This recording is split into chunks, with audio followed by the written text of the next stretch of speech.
All right, guys, welcome back to Downtown Rams. As always, I'm Alexis Kraft, joined here with my co-host Jake Ellenbogen. And guys, we are coming to you to do a brief recap of our Rams win over the Minnesota Vikings last week and preview our matchup against the Seahawks. As many of you know, I was not able to watch the Vikings game live last week. I was at a rehearsal dinner for a wedding that I was in. So many of you graciously were tweeting me updates throughout the game. So that way I could quickly open my notifications on Twitter and see what was going on. But I was actually able to, as Jake, you know, and as I shared on Twitter, during the rehearsal dinner, I did open the Amazon Prime video app and I was like watching brief periods of the game and then putting it away whenever I was needed at something during the rehearsal dinner. So I was able to see much more of the game live than I thought I was going to be able to see, which was cool. And Jake, I was able to see a 30-20 Rams win, which is the best part. And you and I both had predicted that the Rams would win this game when we did our preview episode for, Vikings at Rams. Jake, even though neither you or I was surprised to see that the Rams won this game, it still was really, really good to see this offense really gel. And it's funny, but it's not funny how so many people who I don't use the term casual, but a lot of people that weren't Rams fans were like, "Oh my God, this Rams offense looks really good." And as many of us were joking, it's like, yeah, it's almost like they have two superstars that just came back. Matthew Stafford just gained two new awesome receivers in Cooper Kupp and Puka Nacua, which really, really made a difference. So Jake, can you give us like a brief summary of what the Rams were able to do against the Vikings last Thursday? Yeah. Yeah, really what they were able to do is everything they wanted to do. They were able to run the football with Kyren Williams. They were able to throw the football to Puka Nacua, who I said would play. I wasn't expecting him to be more so less limited than, Cooper Kupp. I was a little bit of a shock, but they were able to do everything, Alexis. And I thought it was really impressive because this is a defense. Let's start off with the defense here. This is a defense that gets a lot of shade, a lot. But the Rams PR tweeted out today, 3 hours ago, in the month of October, the Rams defense finished the month as the number one scoring defense, scoring 15 points, led the league in opponent third down conversion rate, 20%, and recorded 4 interceptions, which is tied for the 6th most in the NFL, and held offenses to a 307 total. And to me, when you look at that, which by the way, that's 7th fewest in the NFL, this is the biggest thing, is that we knew when the offense got healthy, we knew they would do some things, but now the defense is also starting to do some things. And this is becoming a scary, scary team. And, I understand the Puka Nacua news comes out yesterday. People are freaking out and, rightfully so. I'm still a little concerned, even though they said, yeah, it's just a scare. This is the third time he's re-aggravated, or second time he's re-aggravated an injury he had back in August. But, be that as it may, this team came into the season knowing they were not starting their go-to 22 players, right? They've made adjustments in their secondary because of injuries. They've made adjustments up front on the offensive line. You've gotten great contributions out of guys that maybe you didn't even expect to see playing this year, but Justin Dedick and, of course, Bo Limmer. And it's just big because regardless of how you want to frame this, the Vikings are coming off their loss and, it was a short week and every team that plays the Lions loses. Like, regardless of how you want to frame it, the Vikings are a good football team. And the Rams really, from the moment they were down 14-7, they turned that around and they outplayed them the rest of the way. No matter what anyone says, you can't take that away from the Rams. So just overall, really impressed with what I saw from them. And I think they're going to, push this further. I said after the bye, I think they win the next 5 games. And then, the Philly game, we'll see. I'll actually be there. But I feel really good about this Seattle game. It's just like last year. They were 3-6 going in the Seattle game, coming off the bye, and they had to win an ugly game without Kyren Williams, who was a star for them. They win that game 17-16, just like they won an ugly game against the Raiders 20-15, and they went on a huge run, only losing one game the rest of the year. I'm not saying the Rams are about to go 12-5 here, but I wouldn't be surprised if they did. They're a very good football team. They were very good before the season started. Injuries happened. And I think if anything, Alexis, you can take it like this. Now you have guys like Jordan Whittington. You have guys like Jalen McAuliffe that have been asked to do more than maybe anybody would have thought they would have had to do. Bo Limmer, Justin Diedick. That tells me these guys are going to be ready in the moment. Okay. And so when you're able to kind of upgrade your depth just by giving them more opportunities, it's a huge thing. Live reps cannot be replicated. It's that simple. So them getting live reps this early on in the season, it's only going to make this team stronger. I agree with you. And I think that Thursday night football game was so important for a lot of different reasons, not just for, the record, right? We were all talking about, are they going to fall to, you know, uh, in a deeper hole, right? With a losing record, are they going to be able to get to 3-4? What's going to happen? And it wasn't just the record, Jake. There was all of these trade rumors, right? Surrounding the Rams going to Thursday night football. And the sentiment kind of was, this game was like a turning point, right, for the Rams. They either were going to come out and gel really well and win and show that when they're healthy, they are true contenders, or they're going to lose. The Rams are going to blow this thing up and call it a wrap on the season. Now, the truth was probably somewhere in between there a little bit, but we do know that there was validity to those Cooper Kupp trade talks. However serious they were, people can say what they want, but again, they happened, right? So I think we all knew going into Thursday night, this wasn't just we need a win to get our record back on track, to get back on track in the NFC West. We need to win if we want to continue to see this Rams era as we know it. And the Rams showed us that, hey, they are good, as good as we thought they were when they're healthy. So I thought that was super important for this, game against the Vikings. And like you and I have been saying, yes, this offense up until Thursday Night Football has been really frustrating aside from Kyren Williams, right? Like we've talked about it, to nauseum. Like there just was no receiver on the team other than really Tutu Atwell that was creating separation like Cooper Kupp and Puka Nacua could do. And we saw that when Kupp and Nacua came back. I mean, they were game changers, right?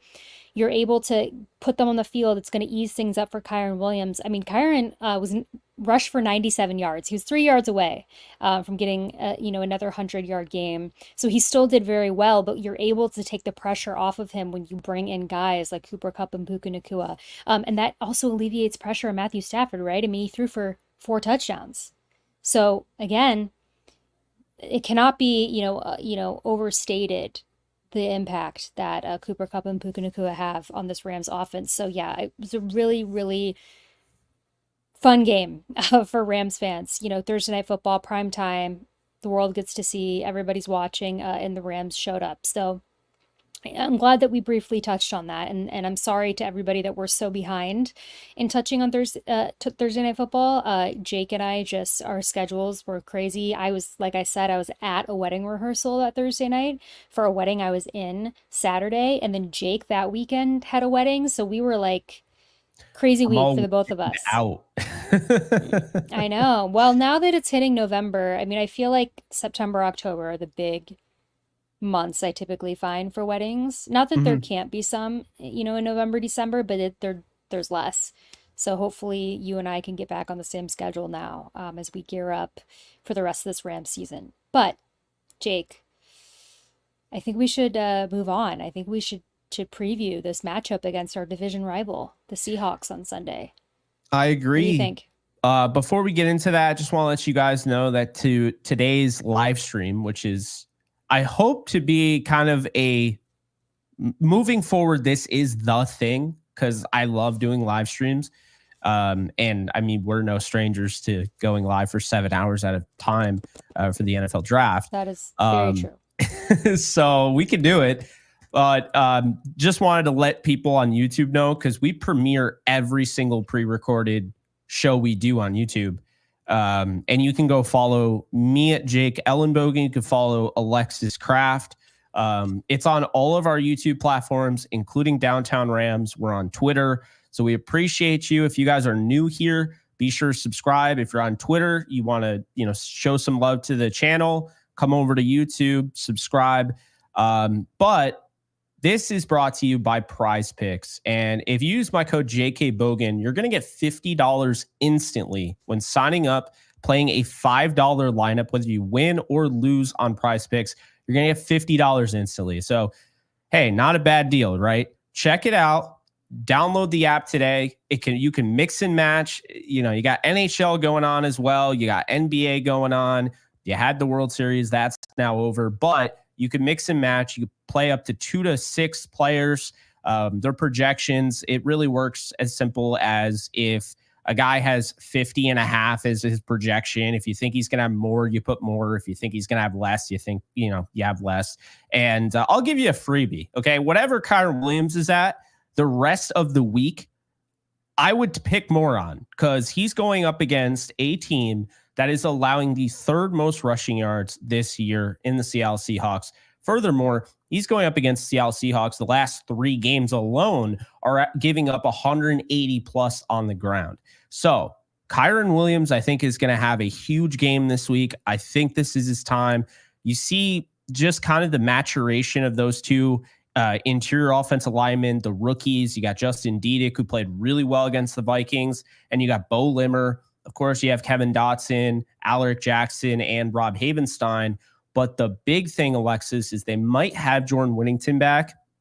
And most importantly, they do have, at least, if everything goes south, they don't have Whittington, they don't have Puka, whatever, they're going to have Cooper Kupp. And Cooper Kupp is a fantastic blocker. He's going to help in the run game. I really think that this is going to be a game that's won and lost based on the run game. And I feel really good about that. But before we get into that, be sure to hit the like button. Yeah, the like button is free. Thank you, Nolan. And we got a super chat. Thank you, Matthew. Main thing is to win our division. We need to win this game. Jared is slowly but surely making pressures, hits, and sacks when it finally clicks. Absolutely. Jared Verse is on an absolute tear. He's 9th in the league in pressures right now. Win rate, he's still in the top 10. He's been one of the best pass rushers in the league, regardless of rookie status or not.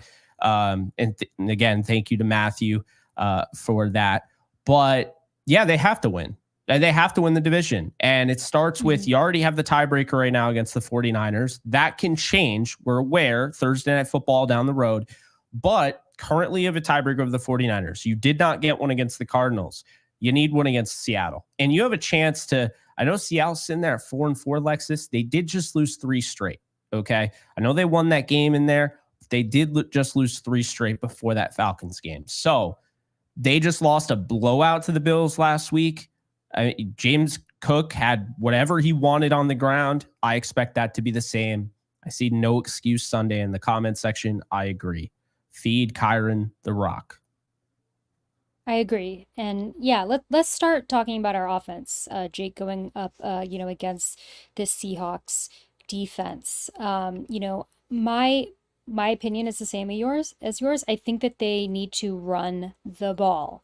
That is something that people are probably sick of hearing maybe Rams fans say, but it's true, right? We've said it every single game this season. McVay sometimes likes to stray away from the run, but the run works for us. Kyren Williams gets the job done like 99% of the time, right? He's very successful on the ground. Yes, having the receivers back, kind of like I talked to earlier, is going to take the pressure off of him a little bit. It might make McVay more inclined to throw the ball. I'm not saying you shouldn't throw the ball. I'm not saying you shouldn't have a balanced offensive attack, but I do think, like you kind of threw out about the Seahawks defense, like they give up a lot of yards in the ground. Kyren Williams, again, very efficient running back. I think that he has a chance to feast against the Seattle Seahawks. So if it were me, that would be my first point of emphasis, going against Seattle.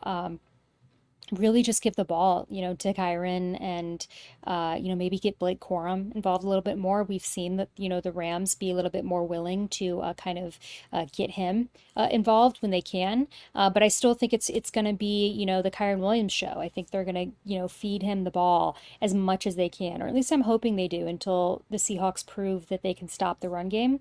I think you should absolutely just, wear it out. I mean, just really pound the rock.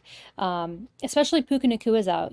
Like you touched on. Cooper Kupp will be back, but if it's just him back and not Puka, maybe you're more inclined to run the ball with Kyron a little bit more. I don't know if you have any like other thought than that, because you did just say that you thought that Kyron was going to have a big game. Yeah, But it sounds like we're in agreement, right? That the Rams' first point of emphasis should be the run game this Sunday. absolutely. Because I feel like this is a game where you want to take the wind out of their sails. I mean, let's not get carried away here. Okay. You go back to the Falcons game. That's how Seattle wants to beat you. That's how they know they can beat you. And how did they beat the Falcons by 20 on their turf? I'm going to explain to you because I watched that game, went back and I watched it. Seattle was able to make some things happen where they had a 10-point lead at half. And it put the Falcons in a position where now they can't run the football. And a lot of what they want to do is run the football. Kirk Cousins is excellent, but he is excellent when they run the football because now he can play off the passing attack, play action passing game. When you take away a talented backfield with guys like Bijan Robinson, Tyler Algier, and now you become a one-dimensional offense because of what they're doing, well, guess what? They just eliminated your chances because now you can't run it. You're down 10. You have to score. And the Falcons have backed you in a corner where all you can do is throw. And it basically covers up their biggest weakness, which is the ground game. They've had a really hard time stopping the run, like I mentioned. And if they can get you throwing, then they feel like they can cause a turnover or two. And if they've caused a turnover or two, they can flip the game on your head. So the Rams do have a tall task ahead. I'm not trying to say this is going to be easy. The reason I say that, the Rams have yet to win a game on the road. They are 0-3 on the road, okay? And let's be honest here. They've only gotten Cooper Kupp back. If Puka Nacua doesn't play on Sunday and Whittington doesn't play, and for whatever reason, Boom is ruled out after 2 weeks of full practicing, I have no idea what to make of that. I think it's fair to say that, yeah, the Rams really haven't had a ton of guys come back from injury. It wasn't kind of the expectation you come out of the bye and you're going to see Steve Avila back and you're going to start to see Jonah Jackson and you're going to see John Johnson and all these guys. That's not what happened. The Rams just changed their approach after the bye. I want to make that very clear. The Rams didn't get much healthier. Let's be honest with ourselves here. They did not get much healthier after the bye like we were hoping for. They changed some things up. They made adjustments in the secondary. They're doing this kind of timeshare thing in the secondary with Akello Witherspoon and Kobe Durant. They got Darius Williams back, to be fair, but they didn't get super healthy. I'm very curious how guys that played bigger roles on Thursday, how they're going to build off that. How do you build off say, I don't know, Omar Spates had a really rough first quarter and then he got going and he really looked comfortable. So can he build off that? Because if so, linebacker, in my opinion, is the one thing that the Rams actually have a need for, on the defense. But I think it's important of building off of last week. And I think they're going to do it, Alexis. But I just wanted to put it out there that, yeah, this Seattle team, they know their best chance of winning is protecting what they are bad at. And it sounds simple. That might be the most casual take ever if people are just tuning in, but it makes a lot of sense. If you suck at something, then try and divert the attention away from it. And if you make it a 10-point game at half and you get a team panicking, now all of a sudden they're playing against the clock because they're down by 2 possessions. Well, now you can't run the football because guess what the football does when you're running it? It chews the clock. So that's what the Rams have to do. They have to chew the clock. They have to make it hard on Seattle. I expect them to do that. And then I think they will have some fun in the play action passing attack. I do. But it has to start with Kyren Williams. I agree. We're on the same page. And from what I've seen, from everyone else on Rams social media and what I'm seeing in the chat, yeah, I think this game is, you got to start with Kyren Williams. And if it doesn't work, then you can move on. But, as you and I alluded to, it should work, right? Statistically and historically this season with the Seattle Seahawks defense, you should be able to run against them. So I think you got to start there. And DTR Live is the best thing since Thursday, for everybody seeing that comment. Thank you so much. That is very kind. See, I told you. DTR Live. People are going to go crazy for it. Hey, I mean, maybe we should start doing more live shows. Think so. The only thing with the live is if you're listening on audio, you don't get to see what we're seeing on the screen. That is true. A bummer. But we appreciate you listening regardless. He said, want to hook you guys up with my wife's candles. Yes, please send them our way. I've got a candle lit right now. Actually, Jake, none of you can see it. It's over there, and it's called Witching Hour. I broke it out yesterday for Halloween. I'm shocked. I'm absolutely shocked that you have color. That. Yeah, I'm right. Jake's like, color me shocked. Me with a candle called Witching Hour. Least surprising thing anybody's ever heard, but it does. It smells really good. So yes, please definitely send us some candles. I will use it. I always have a candle lit. Thank you, Ruiz. But yeah, thank you so much. I appreciate it, and thank you for everybody saying hi in the chat, everybody just now tuning in.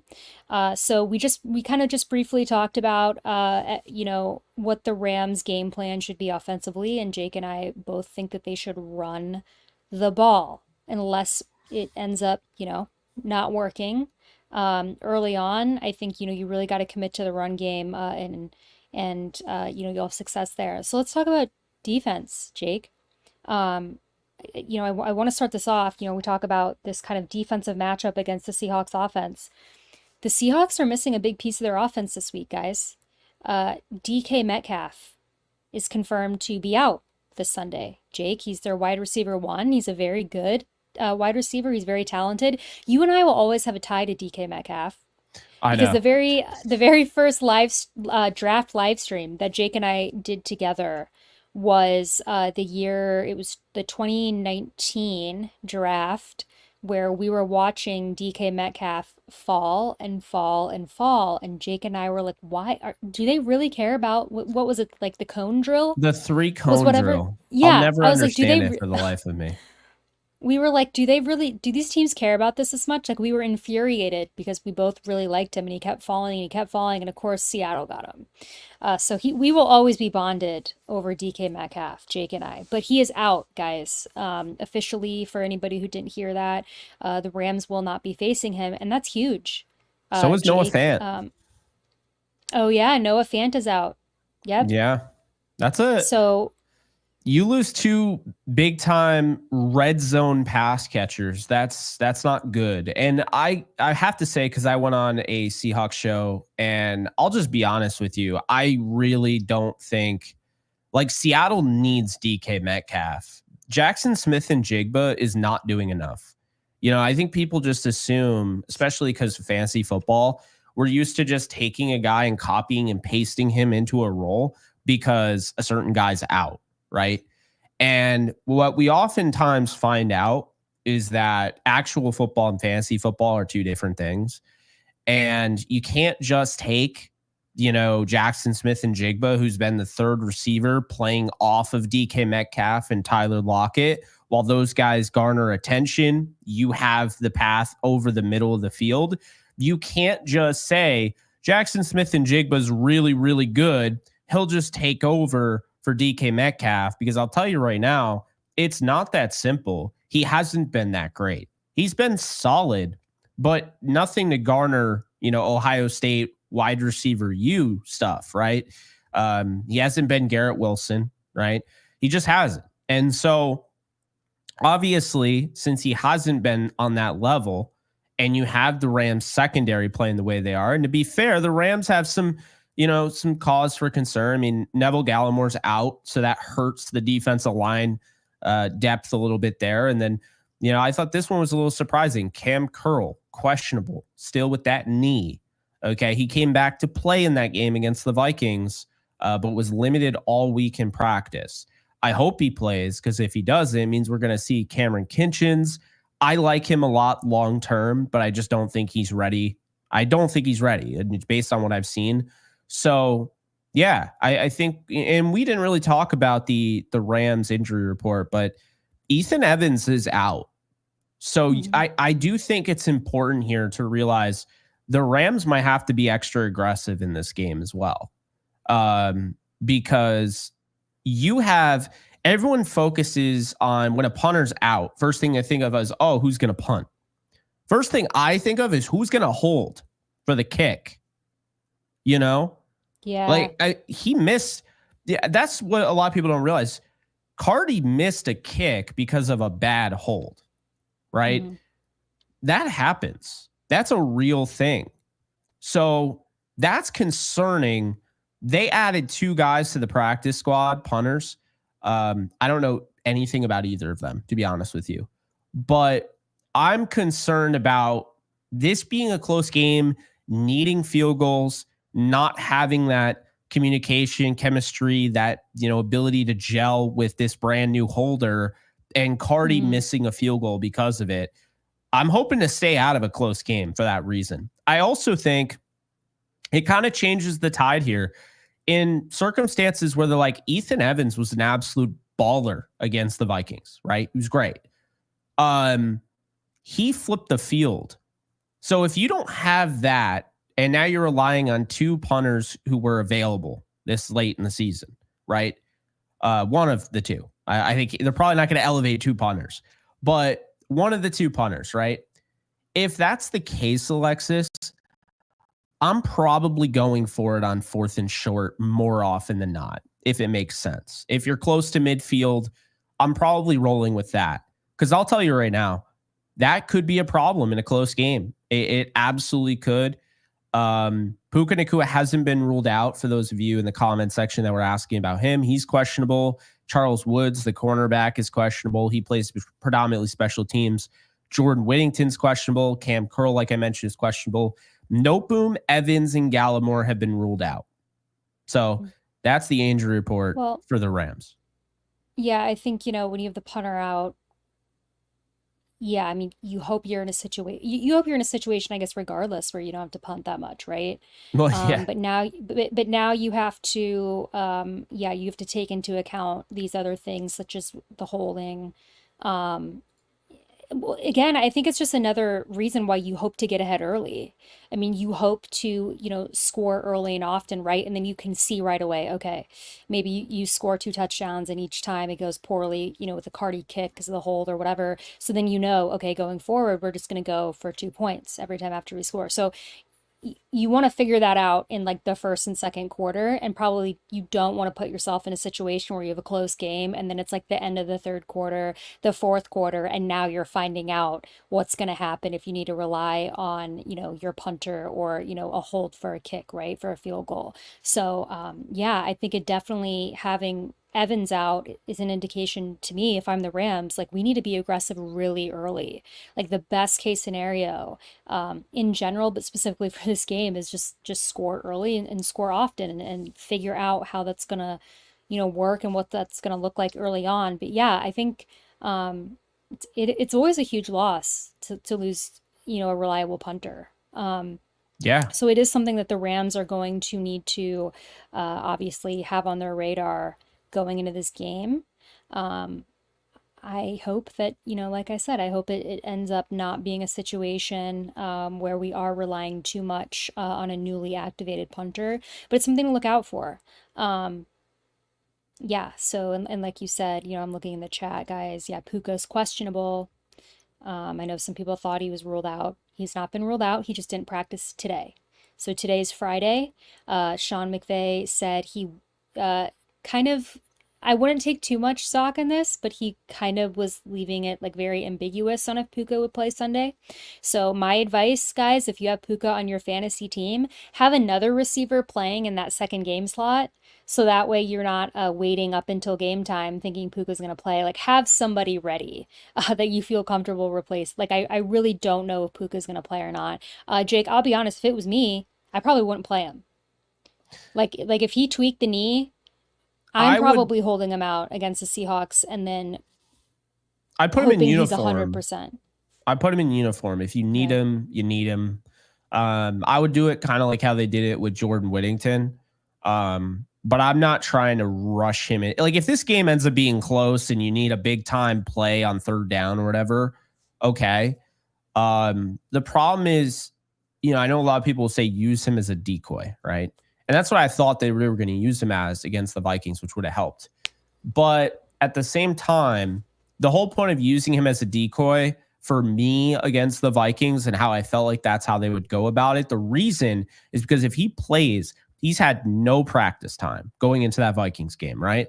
Not necessarily worried about the injury because he wouldn't have been activated off IR if he was still banged up. Now he's a little banged up again. They can say what they will, no structural damage, all that. It's still something to keep in mind. So because of that, I would say the decoy thing is probably out the window because you don't want to put more wear and tear on him, have him go out there running meaningless routes, get him hurt on a meaningless play where he's just there to just take the attention off of guys. Yeah. I don't like that, but I think having him in uniform on the sideline, if this game is closer than maybe they think it's going to be, needing a big play on third down, I wouldn't mind having him in uniform and using him towards the end of the game if need be. Kind of similar to what they did with Whittington, in the run game. They know he can bring it blocking, and so they basically had him in uniform, didn't come in until the fourth quarter, and he helped in the run game, in a game that was 20-15 against the Raiders. It was ugly. So if it's something like that, I don't mind it. I just think you have to be cognizant of the fact that, yeah, of course you need this win, but I'm not about to risk Puka's entire season for the sake of winning this game. If you can't win this game without Right. Puka Nacua, then there's bigger issues, right? So that's what I would say about that. But I also want to throw this out there, Alexis, because I'm not sure if everybody is remembering, but Mike McDonald, this new head coach for the Seattle Seahawks, right? He dominated last year with the Ravens. His defense dominated Jared Goff and the Lions, dominated Brock Purdy and the 49ers, dominated Geno Smith and the Seahawks, right? They dominated the Cardinals. Do you know he actually struggled against the Rams? Not many teams he struggled against. They led the majority of last season. The Ravens did. They were a great football team. And honestly, if they could have gotten over the hump, they should have been in the Super Bowl. But here's the thing. The Rams came in and they ran 8 straight run plays with Kyren Williams. They ran down Mike McDonald's defense's throat. And they had some really good players on that defense. And they didn't care. They're like, we're going to establish the run. So they did that. And then it opened up the passing attack. That game was lost. But Sean McVay and the Rams proved that despite this new defense, this new defensive mind that was taking over the NFL, was taking it by storm, he went in there and he's like, I don't give a rip. I'm going to run it with Kyren 8 times. I'm going to set the tone. They're not going to be able to punch back. They pretty much lost that game because of the defense, but I don't want to put too much on the defense because I'll say in that game, that was just one of those games that could have been a Super Bowl game. That was in the pouring rain, and you have Matthew Stafford throwing it all over the field. You got Lamar Jackson. It was just a fun game.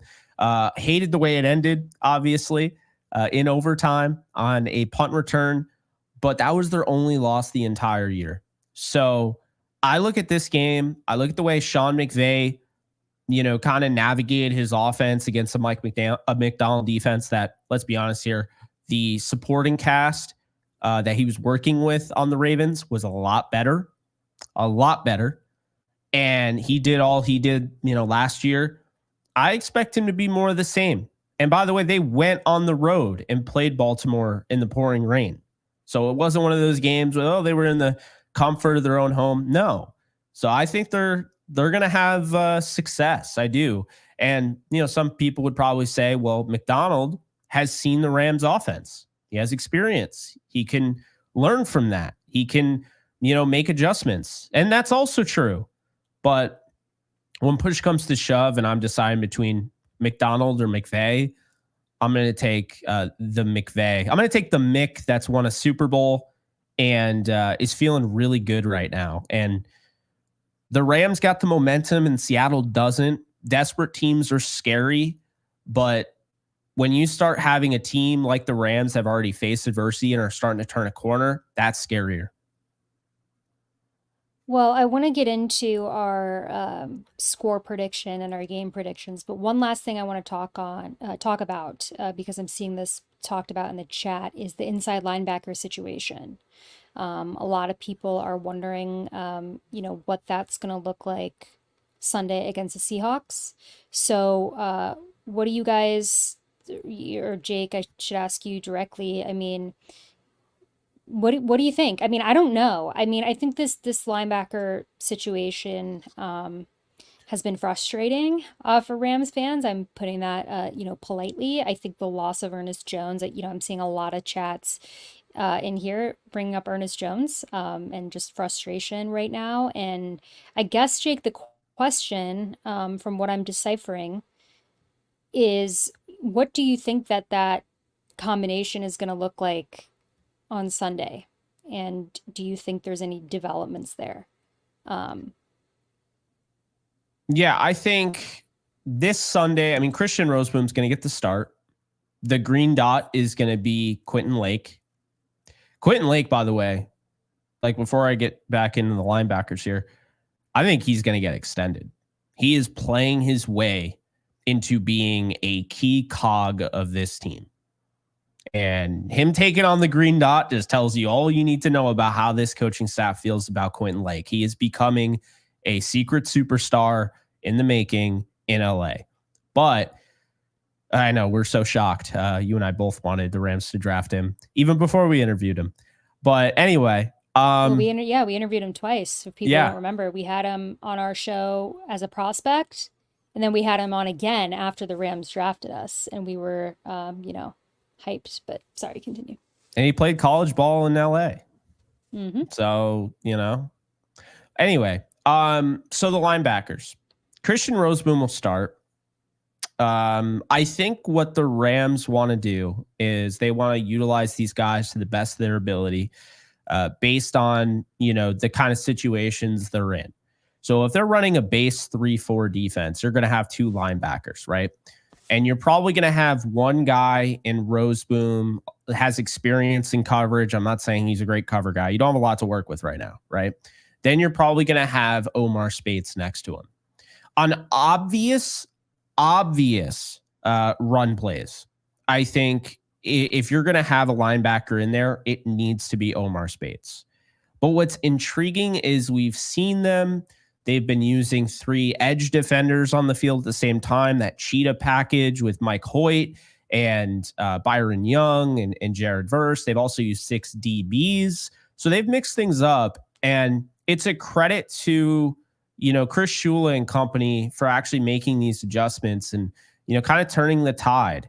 Like I said, and I mean, no disrespect, I know he's going through a lot, Trey White, but they had to kind of scheme around the inefficiency of Trey White. And now, since that they have figured out that secondary, they can run the defense they want to run. They can get blitz happy. They're one of the top teams in terms of pass rush win rate, right? They're creating a lot of pressure, but now they're starting to blitz and they're having a lot of success blitzing on third down. So I think you have a bunch of guys that can help. Omar Speights can blitz. He can help you in run support. Not the greatest cover guy, but he can develop into that. It's no big deal. Right now, Roseboom, he's kind of hit or miss. Has some really good plays, some really good standout plays. A guy that can go sideline to sideline. Really good athlete. Needs to get more depth in his dropbacks and coverage. Jake Hummel's the cover guy. I think he's the best coverage linebacker on this roster currently, truthfully. So I think he'll get some run. And I'm really curious because I know we talked about it with the punter, and they're going to run out of slots here because you can't elevate everybody off the practice squad.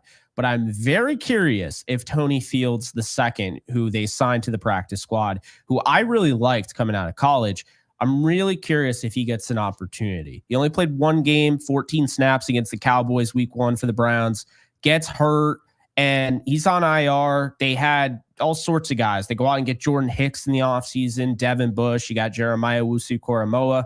There's a lot of guys there. So he loses his spot.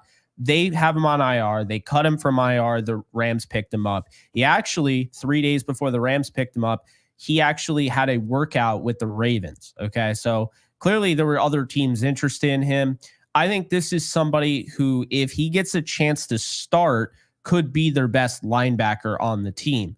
The reality is, asking a linebacker to go out there when he does not know the defense, he has not been around the coaching, doesn't know the signals, anything like that, is just setting him up for failure. So it's going to take a while, I think, for him to, get acclimated to his surroundings, to his coaching staff, to the playbook, all of that. But you might see him, if he's elevated, you might see him in some sub-package roles. And I'll tell you right now, he's a good football player. Just because guys haven't really gotten opportunities does not mean they're not good football players. I look at a similar Browns player, Nick Harris, a center. When they needed they needed a center to take over. He's just an example because this guy's always played really good ball. And unfortunately, when the center came back for the Browns, they just basically were like, all right, Nick Harris, back to the bench. That's the way this works in the NFL. It's unfortunate, but sometimes you really just have to break out because all these guys can play. It's why they're in the NFL. No one's trash. I know a lot of people say that word. No one is trash. A lot of these guys can play, and unfortunately, things happen where coaches get attached to certain players or, whatever, and they get lost in the shuffle of things. Tony Fields II is no different. So I'm curious to see how big of a role he plays, but I think they have to feel good. Going back, watching the tape on it, they have to feel good about Omar Speights, and we'll see what ends up happening. But Alexis, worst comes to worst, I think we're going to see Christian Roseboom starting for sure, and we'll see Omar Speights thrown in there with Jake Hummel and kind of that rotation basis. But they're going to mix things up. They're going to show different looks, 3 edge, 6 DBs. That's the Rams defense now. Yeah, I mean, we'll see how it goes. It is going to be very weird. Ernest Jones is now a Seahawk, right? So, that it just adds a little bit insult to injury with the whole linebacker He's questionable situation. He is questionable for Sunday, so we'll see. If he plays, it'll definitely be a juicy story. I think we can all agree on that. I hope we're on the winning side of that, It's obviously. the Ernest Jones and Colby Parkinson Bowl. Yeah, that's true. Both playing their former team. In the chat, by the way, Ruiz asked about a scent for candles. So I'm getting sidetracked because I'm catching up on this. He's asking us. I'm a very big vanilla girl, like scent wise. So anything that is like vanilla or cinnamon or like sweet. Like my witching hour candle over there is like mocha and vanilla. So like that's kind of my wheelhouse, but I will take anything. I'm very appreciative of anything, but I have to think about that. I can't. We'll let Jake. Yeah, my mind Jake, is I all bought spaced out. I bought you a candle that you liked. Was it last year? You liked the pumpkin one. I know that's not pumpkin season anymore. Yeah, no, I like But pumpkin. I think that was like pumpkin vanilla. I know that you liked that. But Yeah. anyways, let's get into our score prediction for this game. And I think that we've probably done a pretty poor job of hiding if we think the Rams are going to win or lose this game. I'm going to go out on a limb and say that we're both taking the Rams, Jake. Is that correct? I was leaning. No, yeah, you're absolutely correct on that one. I'm definitely taking the Rams. I am taking the Rams too. Jake, I'll let you go first. What is your score prediction for Rams Seahawks this Sunday? Yeah, so the Rams don't blow anybody out. They just don't. So I'm not picking a blowout ever, because there are a lot of times, no matter how great Sean McVay is, the coaching staff is, all of that, players, there are games that you'll be sitting there like, how are they not winning by 20?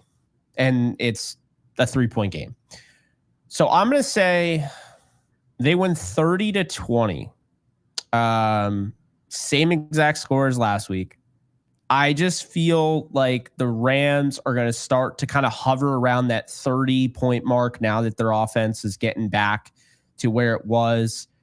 I think really the key in this game is going to be to run the football, obviously, but I also think if Puka Nacua and Whittington don't play, Tutu Atwell has to be a part of the game plan. They do too much of this, like, oh, Atwell, save us. He's still the leading receiver on the team.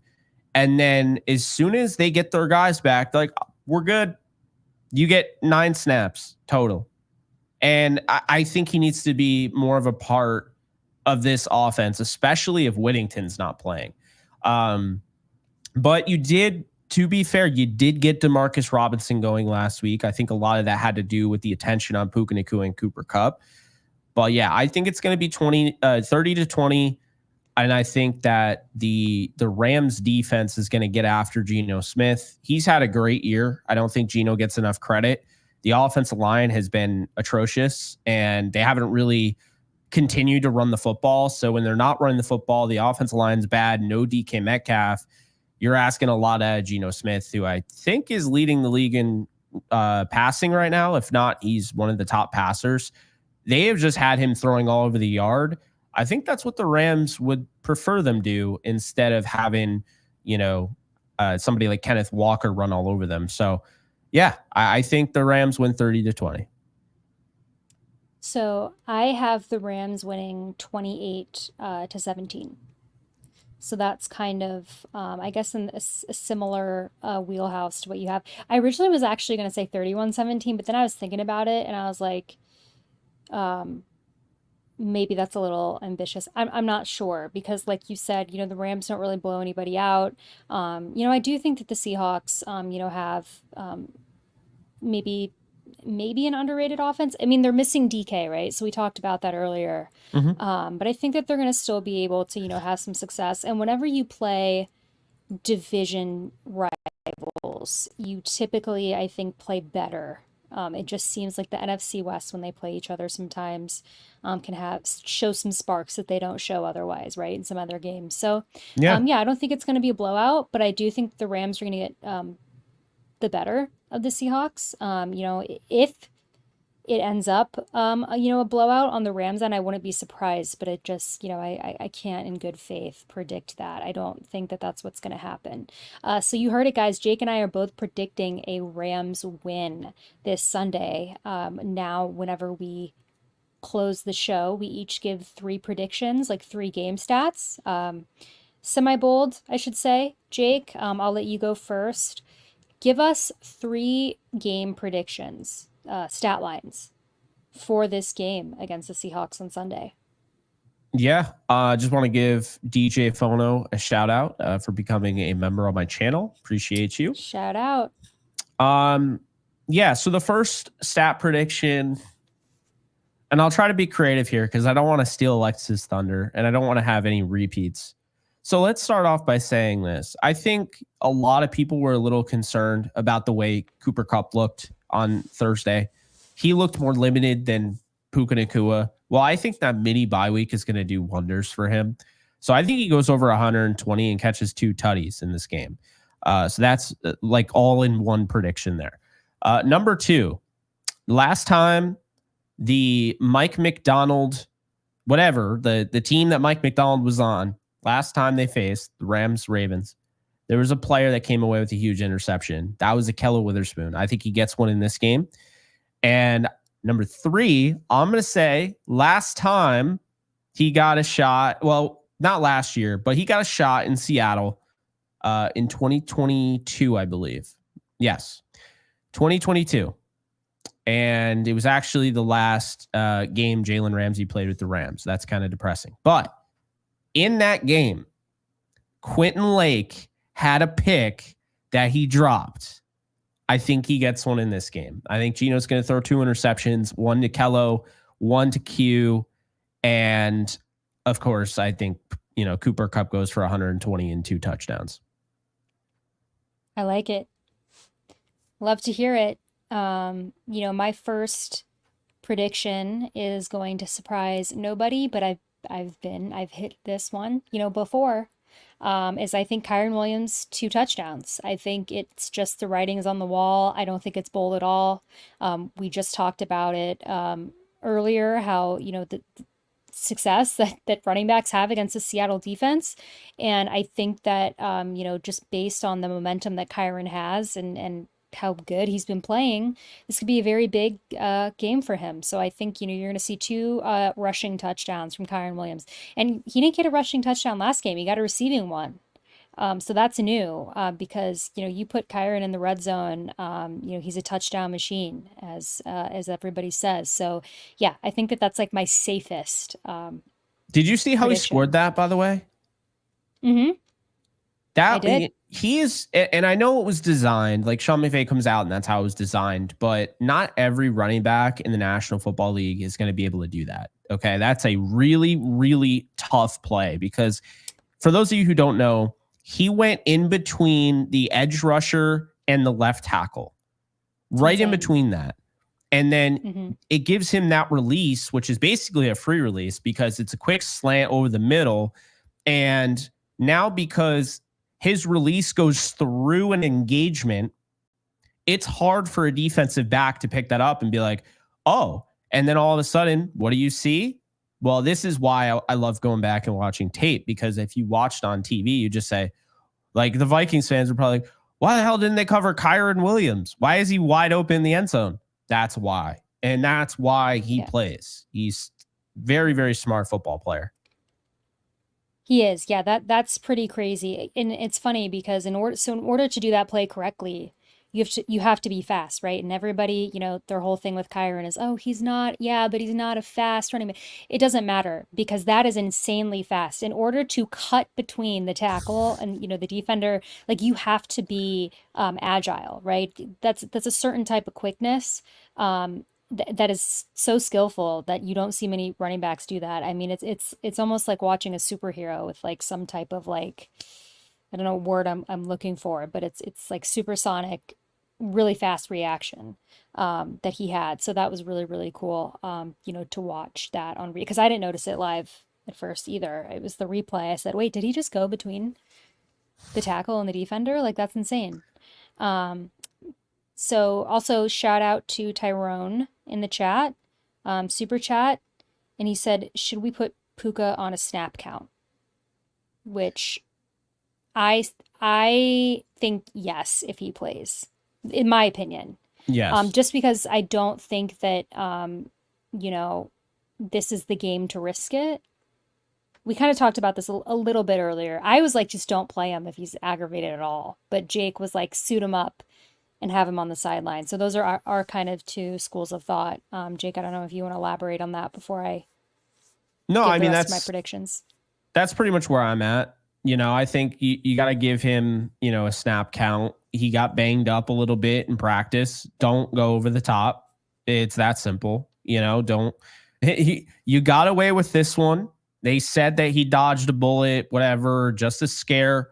Let's keep it that way. If you start pushing the envelope, you're not going to like what you find. Right. So, so my first prediction is the Kyren Williams 2 touchdowns. My second prediction is Jared Verse 2 sacks. Listen, I think Jared Verse is heating up. I know that he had, for some people, kind of like an aesthetically frustrating start to the season, right? Because he was getting to the quarterback and he wasn't getting the sacks. I get it; it's frustrating to watch.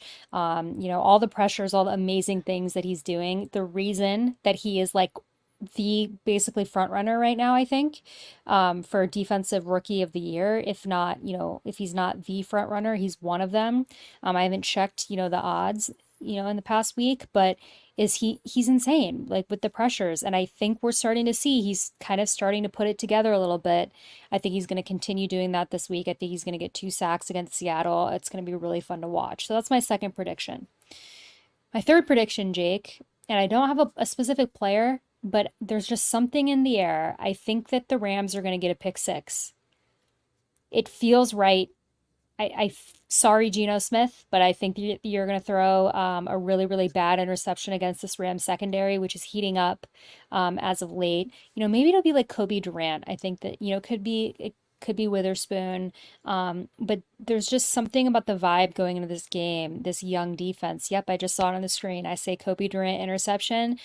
I think you could be right. I think this defense heating up, guys. I mean, we've had a roller coaster of emotions with this Rams defense this season. Jake and I's tone just a little bit now is very different, obviously, than it was to start the season. They had some inexcusable games. We can't deny that, but I think they really are starting to put it together. I think they're starting to build chemistry.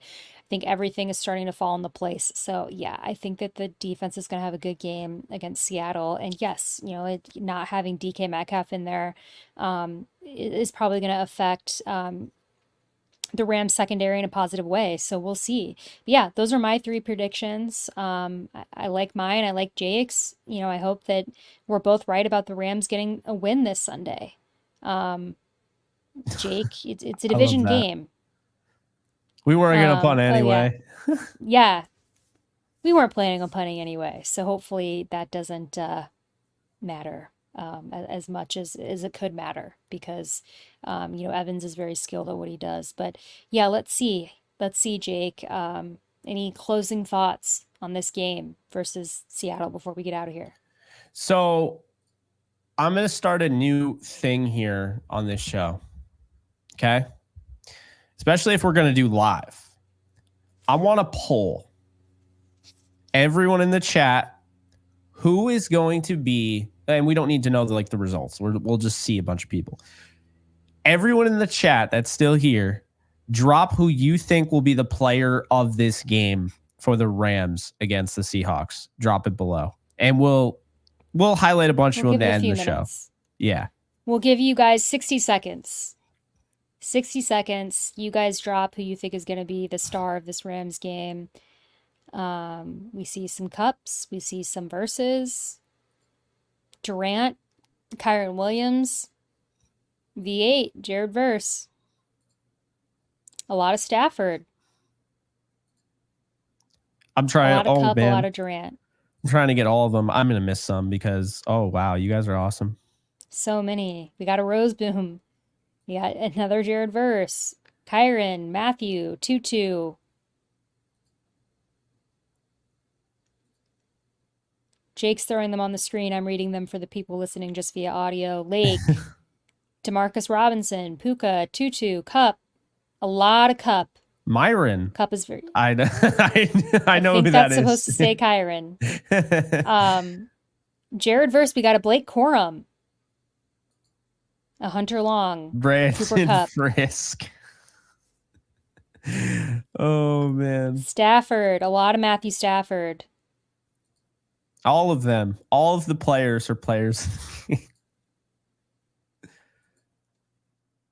A lot of guys. So yeah, I'm basically seeing a lot of I'd say Stafford and Cup are the two I'm seeing the most. And then defensively, I'm seeing a lot of Jared Verse. So Jake, I think that everyone's kind of in agreement. Kind of what we've been saying on the show. None of these answers are super surprising. Lake. We got a Lake in there. We got Demarcus Robinson. John Stafford. Okay. Some Byron Young. DeMarc. Kobe Turner. Super Tutu. Puka. Cup. Somebody said, how about the ex-Seattle tight end? This could be a big Colby Parkinson game. Hunter Long. I don't know what. I saw that. He would have to play. Actually, let's talk about this. How does somebody like Hunter Long, not even necessarily Hunter Long, but how does somebody like that become player of the game? Like, what would Hunter Long, for instance, have to do? Well, unfortunately, I think, well, the guy who said that, by the way, is saying in the chat that he was trolling. He is, but I'm saying I'm serious. So, well, unfortunately, I think because of where he is in the depth chart, it would have to be because of injury, right? Because he's, but like, what, which is unfortunate. Statistically, what would he have to do? Well, he would have to, Catches the game-winning touchdown. Is that enough for you, or does he need to have like stats? Maybe he has 2 touchdowns. Maybe he comes in as a decoy, right? He comes in a block or something, and the Rams run the same play twice, and he ends up with 2 touchdowns, and it's a close game, and the Rams win by 14. I don't know. Yeah, I mean, interesting. Theoretically, anything could happen. But yeah, for everybody listening, there was Matthew Stafford and Cooper Kupp were overwhelmingly, I think, the favorites, dropped in the chat for start of the game. So we'll see. Drew Bennett. Oh my God. We'll see. Against the St. Seahawks, Louis Rams legend Drew Bennett. 215-yard game. Kupp, John Matthew Stafford. Oh, Myron could be Byron. That's true. Oh, it could be. That's true. 2-2. So Reader is going to come off the IR 1 game through and be the player of the game. That would be something. Oh, Aaron Donald's coming out like he's the Undertaker. Like just he comes out of retirement, just shows up. Like the lights go out and he just appears on the field and you hear Geno Smith freaking out. You don't even. Kind of funny. He sneaks onto the sideline, and then all of a sudden, mid play, Geno Smith realizes Aaron's playing for the first time. He's like, "Oh my God!" Again, like a living nightmare. The power goes out like that Super Bowl with the 49ers and Ravens, and it's just Aaron Donald just staring Geno down. We'll see, but you know what? I don't care who the star of the game is as long as the Rams win. Period. Mr. Worthington. Cooper Kupp, I don't know if you saw this. Cooper Kupp is going in on Jordan Whittington. He is giving him the rookie haze because he doesn't call him his name. He told him to get out of his podcast. Like, I don't know if you saw that, but that's what he's referring to, Mr. Worthington. He's like, yeah, we have Jason Worthington now on 9 and Dime. Yeah. Like a lot of different names being thrown out. Like I said, as long as we win, I don't care. I think so, Adam. And definitely wise. Ooh, no one has said the ex-Seattle tight end, Colby Parkinson. We got Hunter Long before Colby Parkinson. Yeah, I just talked about this like 2 minutes ago. It's just, I don't know. That's weird. Quentin Lake. Maybe they'll all be stars. They're all stars in our eyes. Drug test, but hopefully Kyron. All right, guys. I highlighted as many as I could. You guys are awesome. Yeah, we're keeping that, and I do appreciate Nolan. I do agree with that. Candy corn is buns. So well, let's you're hope not a that candy corn fan, are you? No, I don't like hate it. Like, there's some people that despise it. I don't go out of my way to eat it. It was created through like candle wax. Like it's just I don't know. It's not like favorable. Like I don't know when the last time I had it was, but we are in November. Rams are going to play November 3rd in Seattle against the Seattle Seahawks. We hope that we are coming out with a win, guys. Thank you so much for tuning in. This was a live episode that we did kind of spur of the moment. So, oh yeah, I rug pulled Alexis. I was like, oh, by the way, this will be live, like 5 minutes before we went live. Yep, he did. He did do that. So hey, we've got about 700 people watching right now. We can see how many people are watching on our streaming thing here. We've got 710 people in the episode watching and chatting along with us. So we appreciate all of you guys so much. Thank you for spending part of your Friday night with us. We will be back Monday night recapping this game against the Seahawks, hopefully recapping a win. But until then, you can follow us on social media at Downtown Rams. You can follow me at the Alexis Craft on Twitter. You can follow Jake at JKBogan. And like I said, guys, we will be back Monday night. But until then, as always, stay safe, take care, and go Rams.